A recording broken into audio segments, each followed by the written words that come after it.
ابو داؤد شریف میں ایک حدیث ہے. بہت سارے لوگ ایسے ہیں جو کہتے ہیں کہ جناب ہم نے نا سارے ظاہری دلائل پر ہی فیصلہ کرنا ہے. کچھ فیصلے ضمیر کی آواز پر بھی ہوتے ہیں، کچھ فیصلے دل کی گواہیوں پر بھی ہوتے ہیں، کچھ فیصلے ایسے ہوتے ہیں جو کرنے پر روح بھی مجبور کرتی ہے. کچھ جگہیں ایسی ہوتی ہیں جہاں جسم نہیں جاتا پر عشق بندے کو گھسیٹ کر وہاں لے جاتا ہے. حیدر شاہ اس گلی کدے نہ رول دی پر ہوں تے میں رول دی میں رول گئیاں. کچھ جگہ پہ انسان کو جانا ہی پڑتا ہے. ایک صحابی حضرت خزیمہ رضی اللہ تعالیٰ، ابو داؤد شریف میں حدیث موجود ہے. نبی پاک علیہ الصلوۃ والسلام نے ایک یہودی سے گھوڑا خرید لیا. حضور نے فرمایا آ میرے ساتھ، میں تمہیں پیسے دیتا ہوں. اللہ کے محبوب تھوڑا آگے تشریف لے گئے. یہ ذرا تھوڑے فاصلے پہ پیچھے آ رہا تھا. راستے میں لوگوں نے اس کو کہا کہ تو نے تو سستا بیچ دیا ہے، گھوڑا تو مہنگا ہے، قیمت زیادہ لگا دی. یہ مکر گیا. محبوب کریم علیہ السلام نے پیسے تمہارے پیسے لو. گھوڑا دو. کہنے لگا کون سا گھوڑا، میں نے تو بیچا ہی نہیں. اب جب سودا ہوا تھا گھوڑے کا تو حضور تھے یا وہ یہودی تھا، تیسرا شخص ہی کوئی نہیں تھا. کون سا گھوڑا، کیسا گھوڑا. اپنا حق چھوڑ دینا یہ بھی بعض اوقات بزدلی ہوتا ہے. نبی کریم علیہ السلام نے فرمایا بھائی تو کیسے مکر سکتا ہے جب تیرا میرا سودا طے ہوا ہے. جب ایک مخصوص رقم پر تو نے اسے بیچ دیا ہے تو مکر کیسے سکتا ہے. تو پیسے لے اور گھوڑا دے. اب جب تھوڑی سی بات تکرار میں آئی تو کچھ لوگ وہاں جمع ہو گئے، مسلمان، یہودی اور بھی کئی لوگ. وہ یہودی کہنے لگا جی آپ اس طرح کریں، ایک گواہ دے دے، میں زیادہ نہیں مانگتا، ایک دے دے. ایک بندہ کہہ دے کہ یہ گھوڑا میں نے بیچا ہے اور آپ نے خریدا ہے تو میں آپ کے حوالے کر دوں گا. اب وہاں بندہ کوئی دوسرا موجود ہی نہیں تھا تو گواہ کسے پیش کیا جائے. حضرت خزیمہ رضی اللہ تعالیٰ عنہ نبی کریم کے صحابی ہے. فوراً بولے، وہ بھی لوگوں کی باتیں سن کے وہاں آئے تھے. فوراً بولے، کہنے لگے یا رسول اللہ میں دیتا ہوں گواہی. دوڑ کے آگے آئے، کہنے لگے جی میں گواہی دیتا ہوں کہ آپ نے گھوڑا خریدا ہے، یہودی نے بیچا ہے. اب اس نے کہا تھا ایک بندہ کہہ دے تو میں دے دوں گا. اس کی شرط پوری ہو گئی. حضور نے پیسے اس کے ہاتھ میں دیے. اس نے گھوڑا محبوب کے دستے مبارک میں لگام تھمائی. حضور تشریف لے گئے، غلام کو دیا، گھوڑا گھر چلا گیا. نبی کریم نے حضرت خزیمہ سے کہا خزیمہ ایک بات تو بتا، تو تھا ہی نہیں اور تو نے بن دیکھے گواہی کیسے دے دی. تو حضرت خزیمہ رضی اللہ تعالیٰ عنہ کہنے لگے یا رسول اللہ یہ تو زمین کی خبر ہے نا، میں نے تو آسمان کی چیزیں بھی نہیں دیکھی. آپ نے کہا ہے تو میں مان گیا ہوں. تو میں تو آسمانی خبریں مان گیا، میں تو جنت آپ کے کہنے پہ مان گیا، میں تو دوزخ آپ کے کہنے پہ مان گیا، میں تو فرشتے آپ کے کہنے پہ مان گیا، میں تو قیامت کی ساری باتیں آپ کے کہنے پہ مان گیا. وہ بتا رہے ہیں، گویا وہ سمجھا رہے ہیں یا رسول اللہ میں نے تو رب بھی نہیں دیکھا، تو آپ کے کہنے پر مان گیا. اور جب اتنی ساری چیزیں آپ کے کہنے پہ مان گیا ہوں تو گھوڑا تو چیز ہی کوئی نہیں. اب دیکھیں حضور کا تبصرہ یہاں کیا ہے. انہوں نے ایمان کا مرکز و محور ذات مصطفیٰ کو سمجھا. ان کو سمجھ آئی کہ کل کائنات حضور کی ذات ہے. اب حضور سید عالم علیہ السلام نے اس بات کو سن کر اعلان کیا فرمایا. حضور فرمانے لگے لوگوں جہاں بھی شرعی گواہی کی ضرورت ہو نہ دو گواہ چاہیے ہوتے ہیں، لیکن جہاں میرا یہ خزیمہ موجود ہو ایک کی گواہی دو کے برابر شمار کی جائے گی. اتنا بڑا اعزاز، نظریاتی طور پر اتنی زیادہ پختگی. جب تک اپنے ایمان کا مرکز اور محور ذات مصطفیٰ کو نہیں سمجھا جاتا. ایک اور بھی بات عرض کروں، کئی کام ہوتے ہیں وہ کام تو ہوتے ہیں پر خشک بڑے ہوتے. کچھ ڈیوٹیاں تو ہوتی ہیں لیکن وہ ڈیوٹیاں تھکا بڑا دیتی. کچھ سفر تو ہوتے ہیں پر وہ سفر پورے وجود کو توڑ پھوڑ کے رکھ دیتے. لیکن کچھ کام ایسے ہوتے ہیں جو بندہ بڑے ذوق سے کرتا ہے. کچھ ڈیوٹیاں ایسی ہوتی ہیں کہ بندہ کہتا ہے کبھی 2 گھنٹے اور کرنی پڑ جائے نا. کچھ سفر ایسے ہوتے ہیں کہ جس میں بندے کا دل کرتا ہے یا اللہ یہ سفر کبھی روز ملے نا. چلے نہیں سمجھ آتی تو ایک سادی سی کسی شاعر نے بات کی ہے. اس نے کہا ہے کہ دنیا دیا سفراں تو بندہ تھک بھی تے جاندا ہے نا، پر سفر مدینے دا ہر بار ہی بڑا سونا. کچھ سفر تھکاتے نہیں نا، اکتاہٹ نہیں ہو. کچھ چیزیں انسان ذوق سے کرتا ہے، اس کی طبیعت. اگر نبی پاک علیہ السلام کی ذات کے ساتھ دل کی قلبی وابستگی ہو جائے، دین کا کام تھکاوٹ پیدا نہیں کرے گا. مسجد کی حاضری بوجھ نہیں بنتی. انسان کے لیے کوئی بھی خیر کا کام کرنا مشکل نہیں ہوتا، اس کا وجود ڈھل سا جاتا ہے. اس کی طبیعت اس طرح کی ہو جاتی ہے کہ جیسے سارے نور سے ہو کر آ کر. شرط یہ ہے کہ کامل محبت ہو. آج کل ڈھیروں لوگوں کو دعویٰ ہے حضور کی محبت کا، ڈھیروں لوگوں، اور بالکل ٹھیک ہے، ہونا بھی چاہیے، لیکن اپنے آپ سے پوچھ لینا چاہیے اچھی طرح سے. ہمیں اچھی طرح سے غور کر لینا چاہیے کہ شہرت زیادہ پیاری ہے کہ حضور.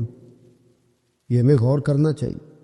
ہمیں غور کر لینا چاہیے کہ دولت زیادہ پیاری ہے کہ نبی پاک علیہ الصلوۃ والسلام کی ساتھ. ہمیں غور کرنا چاہیے کہ برادری اور قبیلے کی رسمیں زیادہ پیاری ہے یا حضور کے دین کی بات زیادہ پیاری.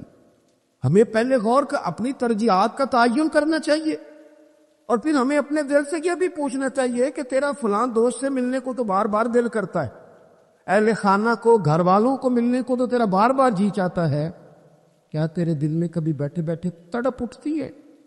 بیٹھے بیٹھے، اور کبھی تیری آنکھیں باہر آتی ہیں کہ رب کوئی موقع بنا دے اور میں جا کے حضور کا شہر مبارک بھی دیکھا ہوں. اچانک دل کرتا ہے نا کسی شخص سے بات کرنے کو، تو کیا بالکل بیٹھے بیٹھے کبھی اچانک نعت سننے کو بھی دل کرتا ہے کہ نہیں؟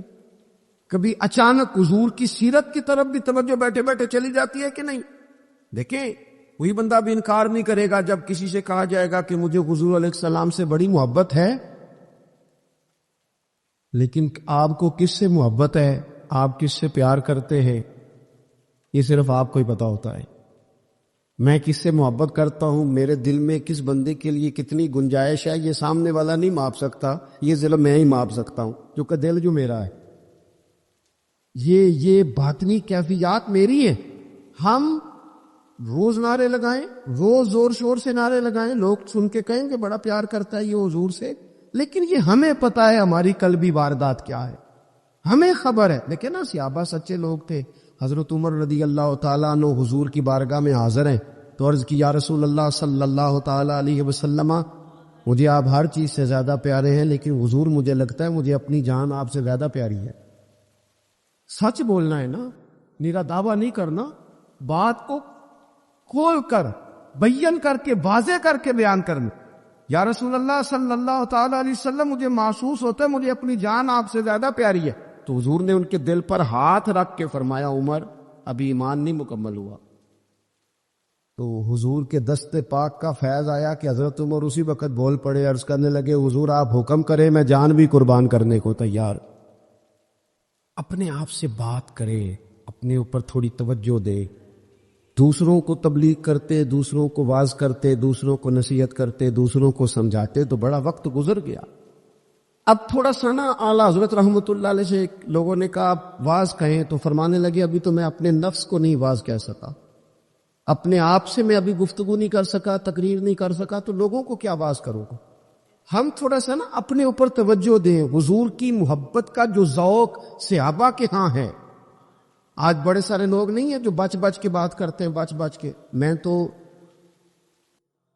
اپنے زمانے میں دیکھتا ہوں کہ سیاسی لیڈروں کے نعرے لگاتے وقت لوگوں کو کوئی کسی قسم کی آر محسوس نہیں ہوتی. وہ گاڑی جو کبھی کسی غریب کے ہاسپٹل جانے کے کام نہیں آئی، سیاسی لیڈر کا جلسہ ہو تو وہ بھی گاڑی اندر سے نکل آتی ہے، اور اس پر 10 بندے چڑھ جائیں تو ٹوٹنے کا بھی کوئی خطرہ محسوس نہیں ہوتا. لیکن وہ لوگ جو اتنا تگڑا کر کے اپنے لیڈر کا نعرہ لگا رہے تھے، انہیں چاہیے تو نا کہ اس سے کئی 100 گنا بڑھ کے ان کی زبانوں پہ حضور کے تذکرے جاری ہوتے، اور ان کی زبانیں پوری طرح تر ہوتی درود و سلام سے. لیکن آپ دیکھ لیں ہم اپنی اپنی فیلڈ میں، اپنے اپنے معاملات میں کتنے زیادہ مضبوط ہیں اور کتنے زیادہ آگے ہیں، لیکن ذات رسالت محب کے معاملے میں ہمیں وہ جوش، وہ محبت جس کا ہم اظہار کرتے ہیں، ہمیں اسے کیفیات میں لانا چاہیے. اور کچھ لوگ ایسے بھی ہیں جو اس معاملے میں بھی بڑے سنجیدہ ہو کے رہنا پسند کرتے ہیں. وہ کہتے ہیں نہیں جی نہیں، اب میں جلوس میں جاؤں. اور میں حیران ہوتا ہوں، جو قوم روز کوئی نہ کوئی جلوس نکالتی ہے، وہ نبی پاک کا جلوس آتا ہے تو وہ شرعی دلائل پوچھنے شروع کر دیتی ہے. کہ بھئی اس پر کوئی دلیل ہے؟ تو میں نے کہا یہ جو روز نکلتے ہیں ان پر دلیلیں ہیں. کبھی کسی نے سوال نہیں کیا، کبھی کسی شخص نے کوئی بات نہیں کی، اور یہاں لوگ دلائل کی دنیا میں اتر آتے. وارفتگی، شوق، حضور کی جو مرکزی حیثیت ہے دین میں، نبی پاک کے ساتھ قلبی رشتہ، مضبوط وارفتگی. عروہ بن مسعود ثقفی کفر کی طرف سے سفیر بن کے آئے تھے حدیبیہ میں. جب کوئی بندہ کسی کا سفیر بن کے آتا ہے تو وہ اس کی پوری ترجمانی بھی کرتا ہے، پورے نمائندے بن کے آئے تھے. یہاں کچھ وقت انہوں نے حضور کے صحابہ کے ساتھ گزارا اور واپس گئے. تو جا کے کہنے لگے لوگوں میں سفیر آدمی ہوں، میں نے کافی ساری دنیا دیکھی ہے. سفیر جو ہوتے ہیں نا مختلف ممالک میں تعینات، وہ مختلف تہذیبوں کو دیکھتے ہیں، مختلف حکومتوں کو دیکھتے ہیں، مختلف نظریات کا مطالعہ کرتے. کہنے لگے میں مختلف قسم کے لوگوں کو دیکھ کے آیا ہوں، کیسر و کسریٰ کے بڑے بڑے دربار میں نے دیکھے، اور عرب کے اندر کچھ ایسے لوگ بھی تھے اس دنیا میں کہ جو اپنے آپ کو سجدہ کرواتے تھے. معاذ اللہ. کہا میں نے بڑے بڑے دربار دیکھے ہیں، لیکن میں عجیب رنگ دیکھ کے آیا ہوں رسول پاک کے غلاموں کا حضور کے ساتھ. یعنی حضور سجدہ کرنے سے منع کرتے ہیں، لباس سادہ پہنتے ہیں، کوئی بڑا تخت نہیں لگاتے، کوئی بڑا نبی پاک محل نہیں بناتے. حضور زمین پر تشریف فرما ہے، وہیں وضو کرتے ہیں، اور کسی کو حضور رغبت بھی نہیں دیتے یہ کام کرنے کی. لیکن باوجود اس کے جو وہاں کیفیت عروہ بن مسعود نے دیکھی وہ صحیح بخاری میں موجود ہے.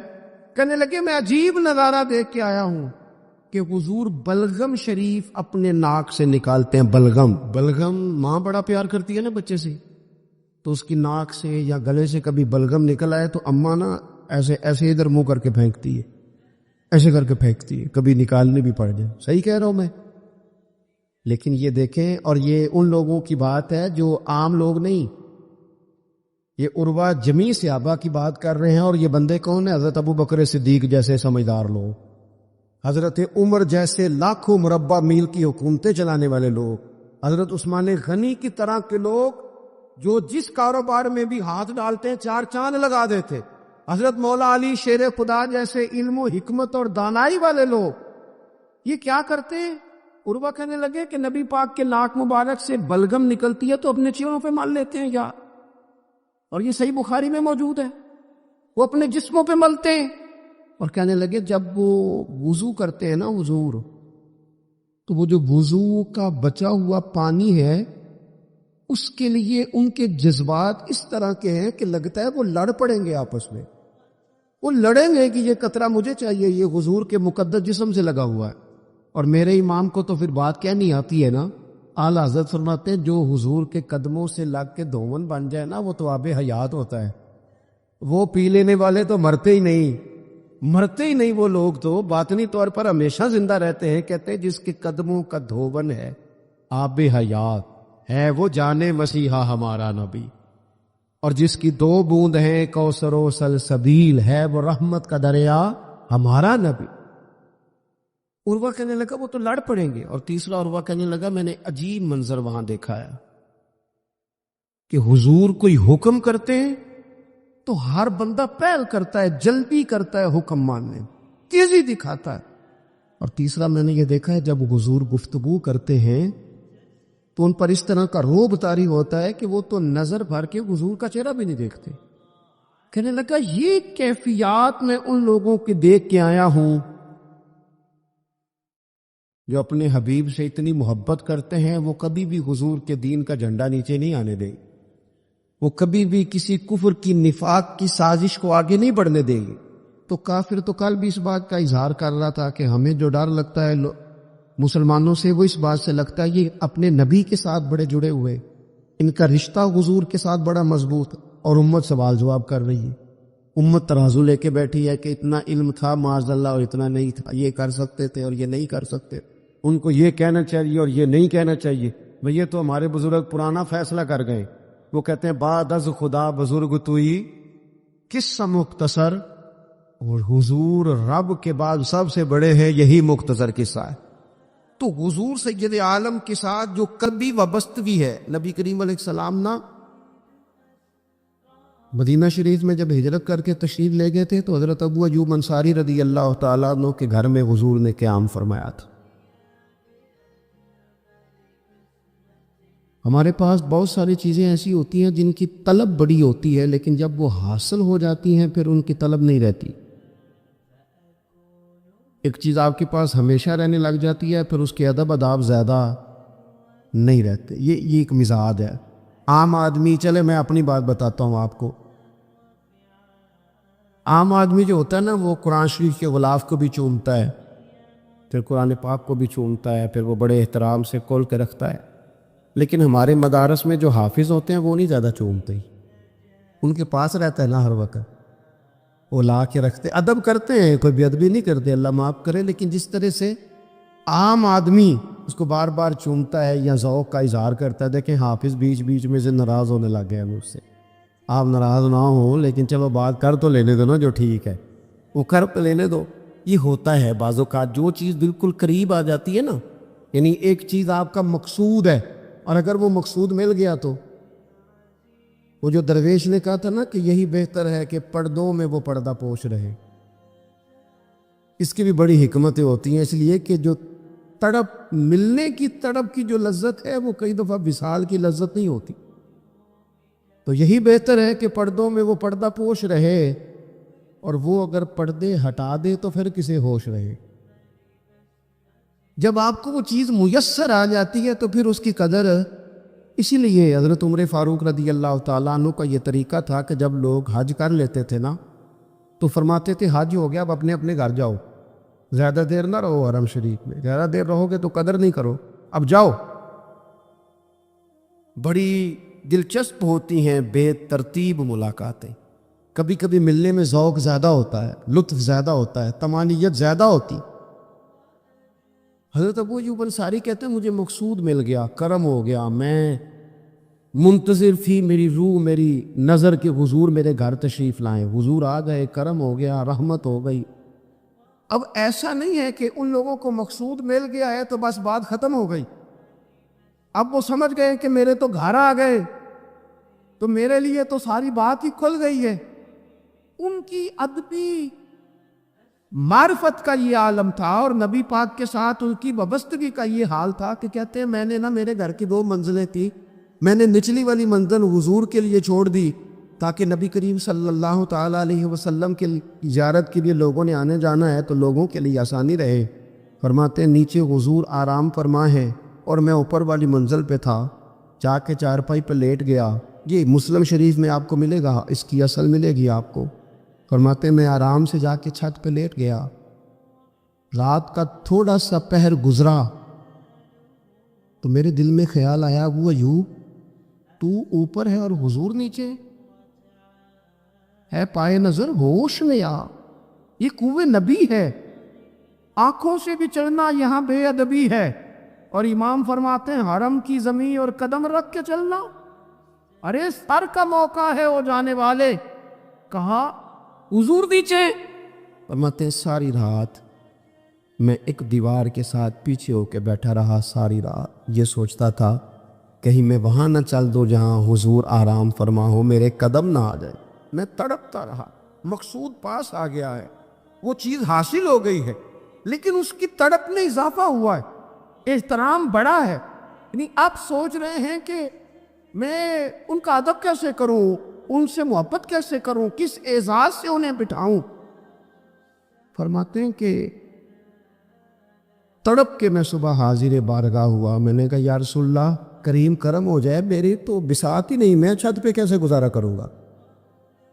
تو حضور فرمانے لگے میرے پاس تو لوگوں نے آنے جانا ہے، میں تو نیچے ذرا آسانی محسوس کرتا ہوں، یہی ٹھیک۔ یا رسول اللہ آپ کی بات ٹھیک ہے، پر کریم اگر کرم ہو جائے نا تو مہربانی ہوگی۔ اللہ کے رسول نے جب نظر مبارک اٹھا کے حضرت ابو ایوب انصاری کا چہرہ دیکھا نا، خیال آیا مسلمان نیک و بد پہچان جاتے ہیں اور محمد تو آدمی کے دل کی باتیں جان جاتے ہیں صلی اللہ تعالی علیہ وسلم۔ حضور نے جب نظر فرمائی اور ان کی آنکھوں میں چمکتے ہوئے آنسو دیکھے تو حضور فرمانے لگے میں سمجھ گیا ہوں تو نہ اوپر رہ پائے گا نہ سو پائے گا، تو بچے لے کے نیچے آ جا، میں ہی اوپر چلا جاتا ہوں۔ صحابہ کی وہ جو خاص قلبی کیفیات ہے رسول پاک کے ساتھ، میرے سنگیوں دیکھو،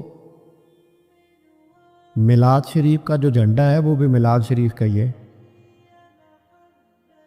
وہ میلاد کا جھنڈا۔ ایسا نہ ہو کہ میلاد کا جھنڈا کسی گلی میں پڑا ہوا نظر آئے، میلاد پہ چھپنے والا اشتہار پوسٹر کسی جگہ گرا ہوا نظر آئے۔ یہ جو لنگر شریف ہے نا، تبرک کے چاول، یہ حضور کے میلاد سے وابستہ ہیں، یہ گلیوں میں بکھرے ہوئے نظر نہ آئیں۔ اس طرح کی کیفیات نہ ہو کہ محسوس ہو کہ جناب یہ تو احترام والے لوگ ہیں، یہ لوگ تو حضور کی محبت کی بات کرتے۔ محبوب کی نسبتوں کا احترام بھی محبت ہی کا ایک پہلو ہوتا ہے، خاص وارفتگی نبی پاک کی ذات کے ساتھ خاص۔ اور پھر ان لوگوں نے نا ان چیزوں کو بھی چھیڑا جن کی شریعت میں گنجائش تھی۔ شریعت کے دو حکم ہیں، ایک عزیمت ہے، ایک رخصت ہے۔ ایک یہ ہے کہ اگر حالات بڑے سخت ہیں، بڑے گڑبڑ ہیں، تو آپ تھوڑی دیر کے لیے سائڈ پہ ہو جائیں، رخصت ہے، اجازت ہے۔ اور ایک یہ ہے کہ آپ ڈٹ جائیں نا حالات کے سامنے، پھر اللہ مددگار ہے۔ ایک یہ ہے کہ گنجائش ہے، اور ایک یہ ہے کہ دل نہیں میرا مانتا، میں گنجائش کا کیا کروں، میری طبیعت نہیں مانتی۔ چلیں ایک بات اور کھول دیتے، ایک ہوتا ہے حکم، ایک ہوتی ہے رضا۔ ان دونوں میں فرق ہوتا ہے۔ وہ جی میں نے حضرت صاحب سے کہا جی مجھے اجازت ہے میں جاؤں، انہوں نے کہا جاؤ، میں چھٹی لے کے آیا ہوں۔ بھائی آپ نے چھٹی مانگی تھی، حضرت نے دے دی، استاد جی نے دے دی، یہ تو حکم ہے، لیکن تمہیں بھانپنا چاہیے تھا نا ان کی مرضی کیا ہے، ان کی رضا کیا ہے۔ رضا تو اس طرح کی ہوتی ہے کہ مکتب عشق کا دستور نرالا دیکھا، اس کو چھٹی نہ ملی جس نے سبق یاد کیا۔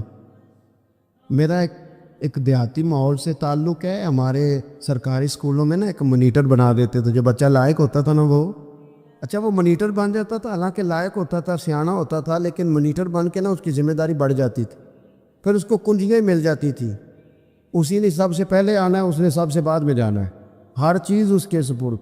پیار جو زیادہ کریں ان کی ذمہ داریاں بھی زیادہ ہوتی۔ یہ کیا بات ہوئی کہ میری محبت زیادہ ہے تو میں مسجد میں غیر حاضر ہوں، میں حضور کا میلاد شریف زیادہ مناتا ہوں تو میں نے سنت شریعت کو اپنایا ہی نہیں۔ محبت مجھے حضور سے زیادہ ہے، لیکن حضور نے جو حقوق العباد ادا کرنے کا سبب پڑھایا ہے اس پر میری توجہ ہی نہیں۔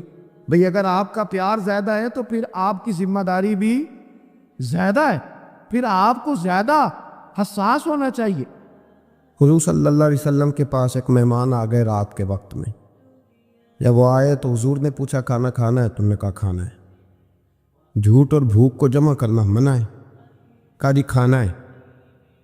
تو حضور صلی اللہ علیہ وسلم نے فرمایا ازواج مطہرات کے گھروں میں پتہ کرو کچھ ہے۔ حضرت ام سلمہ کے گھر میں پتہ کیا تو کہا یا رسول اللہ 4 دن سے روٹی نہیں پکی۔ حضرت زینب سے پوچھا تو کہا حضور کئی دن سے چولہا ہی نہیں جلایا۔ حضرت عائشہ صدیقہ، حضرت میمونہ، حضرت سودا، تمام گھروں سے بظاہر یہ 2 جہاں کے شاہ ہیں، پر پاس کچھ رکھتے نہیں، 2 جہاں کی نعمتیں ہیں ان کے خالی ہاتھ میں، ہر چیز ہے پر فقر اختیاری ہے، کوئی شے نہ ملی۔ تو نبی پاک صلی اللہ علیہ وسلم نے مسجد میں اعلان کیا، فرمایا کون ہے جو میرے مہمان کو روٹی کھلائے؟ ان لفظوں کا حسن کوئی حسن والا ہی سمجھ سکتا ہے۔ فرمایا کون ہے جو میرے مہمان کو کھانا کھلائے؟ تو ایک صحابی لے گئے اور اٹھے، وہ صحابی جو صحابہ میں غریب تھے، ایک انصاری جو غریب آدمی تھے۔ بہت زیادہ امیر آدمی اللہ کی راہ میں خرچ نہیں کر پاتا، اس کے لیے مشکل ہو جاتا ہے۔ اس کے لیے بہت امیر آدمی جو ہوتا ہے نا، وہ جتنا زیادہ امیر ہوتا ہے نا اتنی دیوار اس کے گرد کھڑی ہو جاتی ہے پیسوں کی، مشکل ہو جاتا ہے اس کے لیے۔ غریب آدمی کھڑے ہوئے، اگرچہ میرے محبوب کے غلاموں میں جو بڑے امیر تھے وہ بھی خرچ کرنے میں بڑے آگے تھے، حضرت عثمان غنی رضی اللہ تعالیٰ عنہ، حضرت عبد الرحمن ابن عوف، حضرت ابو بکر صدیق رضی اللہ۔ لیکن یہ غریب آدمی کا حضور میں لے جاؤں گا، میں لے کے جاؤں، اور یہ بخاری مسلم ہے۔ حضور نے فرمایا لے جاؤ۔ وہ اب سے آپ ہی گھر لے گئے اور بیوی سے مشورہ کیا، بات پہ غور کرنا، ہر چیز کی بھوک دیکھی جا سکتی ہے، بچوں کی نہیں دیکھی جا سکتی۔ وہ انصاری حضور کے مہمان کو گھر لے گئے، جا کے بیوی سے مشورہ کیا، کہا بھلی مانس گھر میں کچھ ہے تو اس نے کہا تھوڑا سا بچوں کے لیے کھانا رکھا ہے، بچوں کے لیے۔ بچے تو بزدل کر دیتے ہیں، بچے تو آدمی کو بزدل کر دیتے ہیں، بچے تو مار دیتے ہیں، کلیجہ پھٹ جاتا ہے بچہ بھوکا ہو تو، نیند نہیں آتی۔ اب صحابی اپنی بیوی سے کیا کہتے ہیں؟ کہتے ہیں بچوں کو بہلا کے سلا دے، اور رسول اللہ کے لیے نہیں، رسول اللہ کے مہمان کے لیے، بھائی نبی پاک کے لیے نہیں، حضور کے تجھ سے در در سے سگ اور سگ سے ہے مجھ کو نسبت، میری گردن میں بھی ہے دور کا پٹکا تیرا، تجھ سے در در سے سگ سگ سے ہے مجھ کو نسبت۔ لمبی بات ہے کہ بچوں کو سلا دو۔ بی بی نے بچوں کو سلا دیا تو میاں بیوی کا مشورہ ہوا کہ مہمان کے ساتھ بیٹھ کے روٹی کھانا بھی سنت ہے۔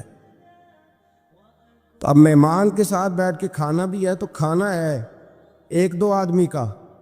اب خاوند اپنی بیوی کو تیار کرتا ہے کہ میں بھی کھانے پہ بیٹھ جاؤں گا، تو بھی بیٹھ جانا، اور جب مہمان کھانے میں ہاتھ ڈال لے تو اٹھنا، کہنا او ہو دیا تو صحیح کیا ہی نہیں، ابھی بجھ جائے گا، اور جا کے دیا بجھا دینا۔ ہم ہاتھ ہلاتے رہیں گے، مہمان روٹی کھاتا رہے گا۔ اور یار اس درد کو، اس کیف کو سمجھو، گھر میں بچے بھی بھوکے، بچوں کی ماں بھی بھوکی، بچوں کا باپ بھی بھوکا، دسترخوان پہ روٹی لگ گئی، روٹیاں چون ڈالیں، بی بی اٹھی کہنے لگی او ہو چراغ تو صحیح کیا ہی نہیں، یہ تو بجھ جائے گا۔ حوصلے مند بی بی جس نے بچے بھوکے سلا دیے، وہ بھوکے سوئے ہوئے بچوں کی بھوکی اماں اٹھی اور اپنے خاوند کی تابع داری میں اٹھی، میں گڈی تے ہتھ ڈور سجن دے، وہ جنج رکھے اونج رہن ہے، اٹھی اور اس نے نہ دیا ٹھیک کرنے کے بہانے بجھا دیا۔ مہمان روٹی کھاتا رہا اور رسول اللہ کے نوکر قربانی دیتے رہے۔ وہ روٹی کھا کے سیر ہو کے بستر بچھایا تو سو گیا۔ یہ میاں بیوی ساری رات بچوں کی طرف دیکھتے رہے اور غور کرتے رہے اور راضی رہے کہ ہم نے حضور کا فریضہ نبھایا ہے۔ قربان جاؤں محبوب پہ، بے خبر ہو جو غلاموں سے وہ آقا کیا ہے۔ وہ صحابہ وہ اگر قربانیاں دیتے تھے تو جو اعزاز ملتا تھا وہ بھی بڑا شان والا ہے۔ صحابی کہتے ہیں میں فجر کی نماز پڑھنے مسجد آیا، پہلا قدم رکھا تو میرے کریم بولے، حضور نے فرمایا رات جو تو نے اور تیری بیوی نے عمل کیا ہے خدا کو بھی بڑا پسند آیا ہے، محمد مصطفیٰ کو بھی بڑا پسند آیا۔ اور پھر ایک لفظ اور ہے حدیث میں، ایک روایت میں کچھ جملے اور بھی ہیں۔ حضور نے فرمایا جب تو اور تیری بیوی رات مہمان کے ساتھ ایثار کر رہے تھے نا تو عرش کا مالک تمہیں مسکرا کے دیکھ رہا تھا، رب تمہیں دیکھ کے مسکرا رہا تھا، رب تمہیں دیکھ کے مسکرا، تر دامنی پہ شیخ ہماری نہ جائیے، ہم دامن نہ چھوڑ دیں تو فرشتے وضو کریں۔ اور میں وہ مسکرا رہا تھا کہ میرے بندے میرے رسول کی رضا کے لیے کیا کر رہے ہیں۔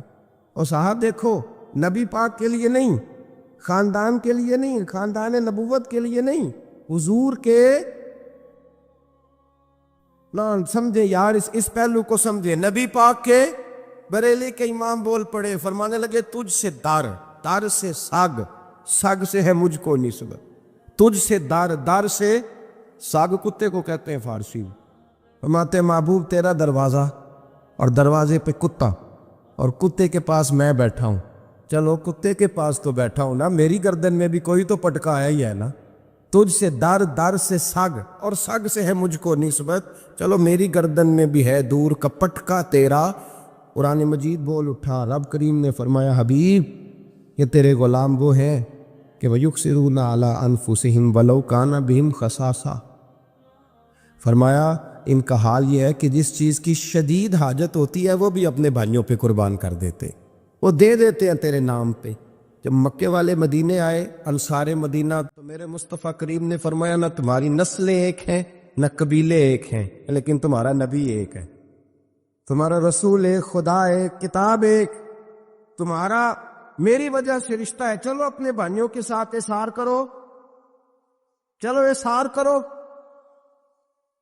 اگر کسی کے 2 مکان تھے تو اس نے ایک اس کو دے دیا جو مکے سے آیا تھا، 2 باغ تھے تو ایک دے دیا، کسی کے پاس ایک تھا تو آدھا بانٹ کے دے دیا، ہر چیز تقسیم کر دی۔ حالات بدل جاتے ہیں، حالات بدل جاتے ہیں۔ تلک الایام نداولها بین الناس، اللہ لوگوں کے درمیان دن بدل دیتا ہے، حالات بدل گئے، بڑا مال غنیمت آیا، بنو نذیر کا علاقہ فتح ہوا تو میرے رسول پاک صلی اللہ تعالی علیہ وسلم نے انصار مدینہ کو اکٹھا کیا، فرمایا بھئی مال اب بڑا آ گیا ہے، دو باتیں، یہاں تو اس طرح کرتے ہیں کہ میں ان کو کہتا ہوں جو مکے سے آئے تھے کہ جتنی تمہاری جائیدادیں باغ انہوں نے لیے ہیں واپس کر دیتے ہیں تمہیں، اور جو مال آیا ہے وہ بھی تم میں سے آدھا آدھا دونوں کے درمیان بانٹ دیتے ہیں، یا جیسے تمہارا دل چاہے، تمہارے مال بھی واپس کرتے ہیں اور جو وہاں سے مال آیا وہ تمہارے بیچ بانٹ دیتے ہیں، یا اگر تم کہو تو یہ مال ان کو دے دیتے ہیں مہاجرین کو، تمہیں تمہارے مال واپس مل جاتے۔ حضور نے پوچھا انصار مدینہ سے، حضرت سعد بن معاذ، سعد بن عبادہ تڑپ کے کھڑے ہوئے، عرض کی محبوبہ میں تو ابو بکر کو جانتا ہی نہیں تھا، حضور مجھے کیا پتا عمر کون ہے، میں کیا جانوں عثمان غنی مولا علی کی عظمتوں کو، محبوبہ میں نے تو تجھے ان کی طرف مسکرا کے دیکھتے ہوئے دیکھا ہے، تیرا جلوہ دیکھا ہے، تجھ سے در در سے ساگ ساگ سے ہے مجھ کو نسبت، یا رسول اللہ صلی اللہ علیہ وسلم ہم سے مشورہ نہ کریں، آپ اس طرح کریں جو جائیدادیں ہم نے انہیں دی ہیں وہ بھی ان کے پاس رہنے دیں، اور جو مال آیا ہے وہ بھی ان میں تقسیم کر دیں، اس لیے کہ ہمیں تو بس اتنا پتہ ہے کہ یہ آپ کے غلام ہیں، آپ کے نوکر ہیں، ہمیں اس سے زیادہ کسی چیز کے کوئی غرض ہے، بس آپ کے غلام ہے، بات ختم ہو گئی۔ حضور خاموش ہو گئے۔ صحابہ کہتے ہیں دیر کے بعد ہم نے کہا فیصلہ ہونا چاہیے، فیصلہ پتہ کیا ہوا؟ حضور نے ہاتھ اٹھائے، کہا اے اللہ میرے مدینے والوں پہ رحم فرما، اے اللہ میرے انصار پہ رحم فرما، اللہ ان کے جذبے قبول فرما۔ بھائی اظہار والی زندگی وہ کیا بات ہوئی کہ میں نے بڑی قربانی دی ہے، اور جب تک تو قربانی نہیں دیتا تو قدر والا نہیں ہوتا۔ جو چیز قربانی سے حاصل ہوتی ہے اس کی قدر ہوتی ہے، جو چیز مفت میں آ جاتی ہے اس کی کوئی قدر نہیں ہوتی، کوئی قدر نہیں۔ میں اکثر سوچتا ہوں کہ حضرت خواجہ اجمیری کے خلیفے اجمیر میں بھی تو ہونے چاہیے تھے نا، لیکن ان کے خلیفے اجمیر میں نہیں ہوئے، دلی میں ہوئے۔ تو میں سوچتا ہوں دلی والوں کے خلیفے دلی میں ہونے چاہیے، لیکن دلی میں نہیں ہوئے، پاک پتن میں ہوئے، تو پاک پتن والوں کے یہاں ہو جاتے، اس لیے کہ قربانی جو دیتا ہے نا، جو دور سے چل کے آتا ہے وہ قربانی کرتا ہے، قربانی دیتا ہے، اس کو قدر زیادہ ہوتی ہے۔ ہم نے کسی شے کے لیے کبھی قربانی نہیں دی، نہ دین کے لیے، نہ قرآن کے لیے، نہ مسجد کے لیے، نہ شیخ کے لیے، نہ طریقت کے لیے، قربانی تو ہے ہی نہیں۔ تو جو شے مفت ملتی ہے اس کا نہ مزہ آتا ہے نہ قدر ہوتی ہے۔ جو چیز قربانی کر کے لیتے ہو نا، قربانی کر کے، اس کی قدر ہوتی ہے۔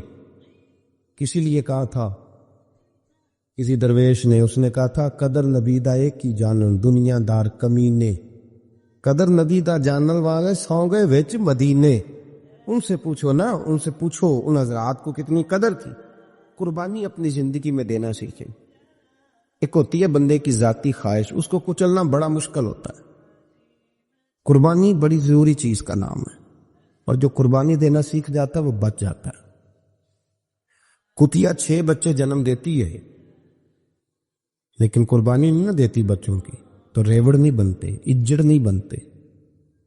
بکری 2 بچے پیدا کرتی ہے اور سال کے بعد ہزاروں بچوں، لاکھوں بچوں کی قربانی دیتی ہے، پر پھر بھی جدھر جاؤ بکرے ہی بکرے نظر آتے ہیں۔ جو قربانی دینا سیکھ جاتا ہے نا، یزید نے کوئی قربانی نہیں دی، اس لیے کوئی شخص بھی کھڑا ہو کے نہیں کہتا، حالانکہ 14-15 بیٹے تھے یزید کے، کوئی بھی کھڑا ہو کے نہیں کہتا میں اس کی نسل میں سے ہوں۔ امام حسین نے ساری قربانی دے دی۔ ایک زین العابدین بچے تھے، پوری دنیا میں اللہ نے سید عطا فرمائے ہوئے ہیں۔ جو قربانی دینا سیکھ جاتا ہے وہ بچ جاتا ہے۔ ہم نا قربانی کیا، ہمارے پاس تو اضافی شے ہے وہی دینے کو تیار نہیں۔ جب آپ تیار ہی نہیں تو سودا ہی نہیں کر، آپ نکلے ہی نہیں میدان میں، تو حاصل کیسے ہو؟ حصول تو تب ہوگا نا جب آپ کوئی انویسٹمنٹ کریں گے، تو آپ انویسٹ ہی نہیں کر رہے تو بھائی آپ نے پودا ہی نہیں لگایا تو پھل کیسے ملا؟ قربانی نہیں دی تو وہ درجہ کیسے ملے؟ اس کے لیے تو قربانی ضروری ہے۔ اب تمام صحابہ کی زندگی پڑھ لیں، حضرت ابو بکر سے لے کر حضرت بلال تک، یہ سارے قربانی والے ہیں۔ آپ تمام اولیاء کی صفت پڑھ لیں، حضرت غوث اعظم، جیلانی، داتا علی اجویری، خواجہ معین الدین، یہ سب قربانی والے لوگ ہیں، قربانی دیتے رہے تو بچے ہوئے ہیں۔ ان کے جو ساتھ تھے وہ بھی قربانیوں والے تھے۔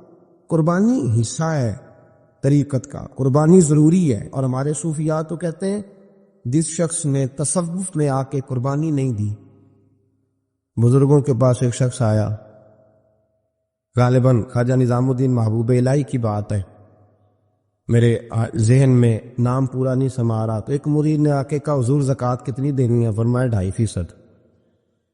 تھوڑی دیر کے بعد حضرت نصیر الدین چراغ دہلوی آ گئے، کہا حضور اللہ کے راستے میں کتنے دینے ہیں؟ فرمایا 50%۔ ایک ساتھی قریب بیٹھا تھا، اس نے کہا پہلے کے لیے 2.5% کا فتویٰ تھا، اس کو کہہ دیا آدھے دے دے۔ چند منٹ گزرے تو حضرت امیر خسرو بھی آ گئے، کہا حضور زکوٰۃ کتنی دینی ہے؟ فرمایا جو ہے سارا ہی لے آ، تیری 100% ہے۔ تو وہ ساتھی جو قریب بیٹھے تھے اس نے کہا بابا فتوے علیحدہ علیحدہ ہیں۔ فرمایا فتویٰ ایک ہی ہے، بندے علیحدہ علیحدہ ہے، فتویٰ ایک ہی ہے، مجھے پتہ ہے کون کتنے دے سکتا ہے، وہ جس کو میں نے 2.5% کہا ہے وہ بھی جا کے حساب کتاب کرے گا، اس نے 2.5 بھی پورا نہیں دینا۔ اور فرمایا جس امیر خسرو کو میں نے کہا نا سارا لے آ، اس کا دل کرے گا میں اپنا مکان بھی توڑ کے لے آؤں۔ میں نے فتویٰ ایک ہے، بندہ دیکھ کے بات کی ہے۔ بھائی قربانی نہیں ہے، اظہار ہی نہیں ہے، جذبہ ہی نہیں ہے، ہمارا مزاج ہی نہیں ہے، لیکن نا یہ ایک تو شریعت کی قربانی ہے نا یہ، تو اس پہ بھی لوگ بڑا سوچیں گے، اس پہ بھی لوگ بڑا سوچیں گے، فتوے پوچھتے پھریں گے کہ جی میرے اوپر تو ابھی میں نے تو 15,500 قرضہ دینا ہے، دوں کہ نہ دوں، کون سی دوں؟ فتوے پوچھیں گے، دینے کی دفعہ فتوے پوچھیں گے اور لینے کی دفعہ چھٹی، جو آتا ہے آنے دو۔ کبھی لینے کی دفعہ بھی فتویٰ پوچھنا صاحب کہ یہ مجھے اتنا مال آ رہا ہے لے لوں کہ نہ لوں، وہ لے لیا، قابو کر لیا، جب دینے کی باری آئی تو فتویٰ احصار کرے، اور احصار صفت ہے مسلمان کی، یہ احصار کرنے لگتا ہے تو بچنے لگ جاتا ہے، اس کا فائدہ ہونے لگ جاتا ہے، قربانی دینے لگ جاتا ہے تو بچ جاتا ہے۔ کسی نے کہا تھا سن اے مسلمان، یہ نقطہ فیض قرآنی میں ہے، عظمت و اسلام اور مسلم صرف قربانی میں ہے۔ اگر تو جینا چاہتا ہے تو قربان ہو، اپنے مزاج میں قربانی۔ اور ایک عیسائی اسکالر تھا امریکہ کا، صرف ایک حدیث پڑھ کے مسلمان ہو گیا، کلمہ ہی پڑھ گیا۔ حدیث کیا ہے؟ جنگ یرموک ہے۔ تو 7 سے آوا زخمی ہے، چور چور زخموں سے لیٹے ہوئے، گرمی بڑی شدید ہے، العطش العطش، پیاس پیاس پیاس پکارے ایک صحابی۔ ایک آدمی دوڑا دوڑا آیا، پانی کا برتن ہاتھ میں ہے، اس کے منہ کے قریب پانی کیا تو قریب ایک اور زخمی نے کہا میں بھی پیاسا ہوں۔ زخموں سے چور چور شخص نے، میدان میں پڑے ہوئے آدمی نے کہا یار پہلے اسے پلا دو، وہ زیادہ پیاسا ہے۔ وہ کہتا ہے میں جب اس کے پاس گیا، اس کو پانی دینے لگا تو ایک آدمی قریب سے اور بولا یار میرے تو زبان پہ زخم ہے، دوڑ کے آؤ، بڑی پیاس۔ کہتا میں نے پانی کا کٹورا اس کے قریب جو کیا تو چوتھا بول پڑا، اس نے کہا ادھر لے جاؤ یار میرا گزارا ہو جائے گا، کام چل جائے گا۔ وہ کہتا 5واں بول پڑا تو چوتھے نے انکار کر دیا، میں نہیں پیوں گا، پہلے اس کے پاس لے جاؤ۔ کہتا حد ہو گئی، 7ویں تک میں آیا، اور جب میں 7ویں تک آیا تو پہلے نے پھر چیخ ماری، تو فرماتے ہیں وہ 7واں کہنے لگا نہیں ادھر لے جا یار، اس کو پیاس زیادہ لگی ہوئی۔ کہتے ہیں جب میں اس تک گیا تو وہ جام شہادت نوش کر چکا تھا۔ پلٹ کے دوسرے کے پاس آیا تو وہ بھی فوت ہو گیا، تیسرے کے پاس آیا تو وہ بھی رب کریم کی بارگاہ ناز میں حاضر ہو گیا، 7 شہید ہو گئے۔ تو پانی کا کٹورا میرے ہاتھ میں رہا، میں کبھی آسمان دیکھتا، کبھی زمین دیکھتا، کبھی پانی دیکھتا، کبھی میں ان 7 شہیدوں کے چہرے دیکھتا، پھر دل میں خیال آیا یہ تو گردنیں کاٹنے والے تھے، یہ تو ایک دوسرے کو قتل کرنے والے تھے، یہ تو خون پینے والے تھے، آج یہ سارے اس لیے کر رہے ہیں کہ سارے محمد عربی کے غلام بن گئے، رسول اللہ صلی اللہ علیہ وسلم کے نوکر بن گئے۔ وہ کہتا میں نے حدیث پڑھی تو میں مسلمان ہو گیا۔ میں نے کہا یہ جذبے دنیا دار بندہ پیدا نہیں کر سکتا، یہ جس نے جذبہ پیدا کیا ہے وہ اللہ کا سچا رسول ہے۔ میرے بھائی اظہار کا مزاج پیدا کرے، قربانی تو نہیں رہی معاشرے میں، اظہار ہی تو نہیں ہے، ہم روایتیں پڑھتے ہیں سنتے ہیں، لیکن آپ یقین کریں پنکھے کے نیچے مسجد میں کوئی دوسرے کو جگہ دینے کو تیار نہیں۔ پنکھا ہے نا چل رہا تو کوشش ہے کہ مجھے عین اس جگہ ملے جہاں پنکھا چل رہا، اتنا بھی اظہار کرنے کو لوگ تیار نہیں، اتنا بھی، اور درجے بڑے بڑے لینے چاہتے ہیں، بڑے بڑے درجے۔ وہ ہمارے پاس لوگ آتے ہیں 2-4 لفظ لکھے ہوتے ہیں نا نام کے ساتھ، کوئی علامہ لکھ دیتا ہے، کوئی پیر صاحب لکھ دیتا ہے، تو لوگ بڑی باتیں پوچھ لیتے ہیں کئی دفعہ کئی دفعہ آ کے پوچھتے ہیں میرا زیارت کرنے کو دل کرتا ہے. میں کہتا ہوں یار تو نے آخری سیڑھی پہ پیر رکھ دیا ہے, بالکل آخری پہ. دل تو تیرا جس چیز کو کرے گا تو وہ کرنے لگ جائے گا. پہلے شروع تو حضرت جنید بغدادی رحمت اللہ تعالی علیہ, وہ دریا کنارے کھڑے تھے تو آپ دریا کے اندر پیر رکھا آگے جانے کے لیے. یہ اعلیٰ حضرت نے لکھا ہے واقعہ ملفوظات شریف میں. دریا پار کرنے کے لیے پیر رکھا تو ایک شخص کہنے لگا حضور مجھے بھی ساتھ لے لیں.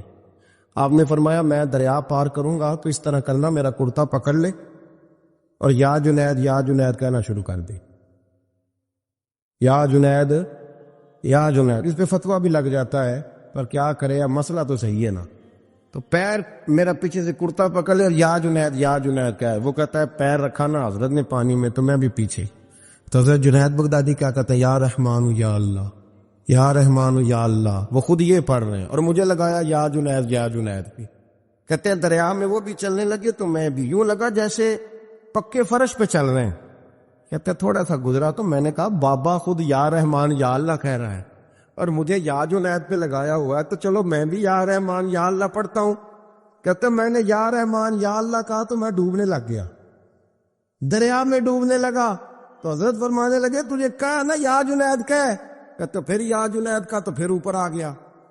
تھوڑا اور جا کے اب شیطان باز تو آتا نہیں, الذی یوسوس فی صدور الناس, یہ جاتا تو دل تک ہے نا, باز تو آتا نہیں. دن میں 36 دفعہ تو مشورہ دیتا ہے کہ سیدھی نماز پڑھو, یہ کس چکر میں لگ گئے, روز تو تقریر کرتا ہے. کہتا پھر دل میں وسوس آیا تو پھر میں نے جا کے کہا کہ یہ مجھے خود یا رحمان یا اللہ اور میں یا جنید. پھر میں نے کہا یا رحمان یا اللہ تو پھر ڈوبنے لگا. کہتے ہیں بابے نے پکڑ کے نکالا, کہا چپ کر کے یا جنید کہہ اگر پار جانا ہے تو یا جنید کہہ. کہتے کنارہ آ گیا تو میرے دل میں خود ہی تھی, وسوسہ تھا کہ بابا تو یا رحمان یا اللہ کہے تو ترے, میں کہوں تو ڈوبے. میرے دل میں وسوسہ تھا. اللہ والے ادھار تو رکھتے ہی نہیں نا, جو بات دل میں آتی ہے وہ بیان پہلے کر دیتے ہیں. ادھار تو ہے ہی نہیں ان کے ہاں. وہ تو کہتے ہیں تجھے بولنے کی گنجائش ہی نہیں دیں گے, تیرا سوال دل میں ہوگا جواب ہماری زبان پہ ہوگا. یہ تو چکر ہی نہیں نا, بالکل کوئی کھاتا ہی نہیں. رب کریم کا بندہ تو بات ہی وہ کرتا ہے جو کو دل میں لے کے آتا ہے. فرماتے ہیں جیسے ہی میرے دل میں یہ